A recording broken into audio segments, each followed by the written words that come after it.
রংপুর 6 সংসদ সদস্যের কিছু উত্তর দিতে চাচ্ছি। উনি 2 দিন আগে কিছু কথা বলেছেন। 1600 স্কয়ার মাইল অফ কাঁচা রাস্তা।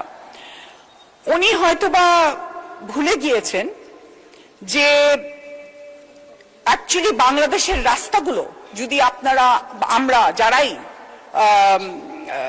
আমাদের রুট লেভেলে যাই, the rastas are a very, very bad situation. This is due to the durnitis that we have seen from the previous regime. They have literally looted the country. কোনো বড় বড় উন্নয়নের প্রকল্প করেছেন ওনারা, কিন্তু ওনারা কোনো জনগণের উন্নয়নের জন্য কোনো কাজ করেননি, যার জন্য আমাদের এই কাঁচা রাস্তাগুলা এখনো আছে।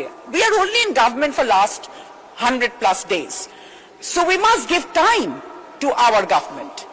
আপনারা, আমি আশা করব যে আপনারা আমাদেরকে, আমার প্রধানমন্ত্রীকে আপনারা করবেন, সাধুবাদ জানাবেন। এবং ইন্টারেস্টিংলি এখানে উনি একটু ভুলে গিয়েছেন যে প্রধানমন্ত্রী কিছুদিন আগে বাজেটে এবং আমাদের অর্থমন্ত্রী উত্তরাঞ্চলকে একটা কৃষি হাব বলে ঘোষণা দিয়েছেন। এটারও তো সাধুবাদ জানাতে পারতেন ওনারা, কিন্তু ওনারা জানান নাই। I am amazed at their way of handling.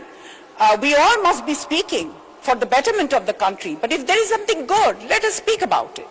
Let us say it, that yes, the Prime Minister has, Rangpur faces a lot of structural development. Okay, আপনাকে 2 মিনিট দেওয়া হয়েছে। আপনাদের হুইপরা আপনাকে 2 মিনিট দিয়েছে, 2 মিনিট শেষ করুন। Rangpur faces a lot of structural challenges, not just the roads.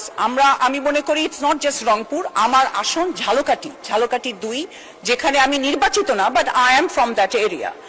We have seen bad situation in the roads and the শিক্ষা প্রতিষ্ঠান, স্বাস্থ্য ব্যবস্থা সবই। তো আমাদের এসব করার জন্য আমাদের এই যে লার্জ বাজেট দেওয়া হয়েছে, it is something we are very, very happy with, and I hope that আমরা সকলে মিলে এই বাজেটটাকে মানে ভালোভাবে কাজ করার চেষ্টা করব। কিন্তু মাননীয় স্পিকার, আমার তো কোনো কথা শেষ হয়নি। I am not even halfway done. বলতে থাকবো? ধন্যবাদ।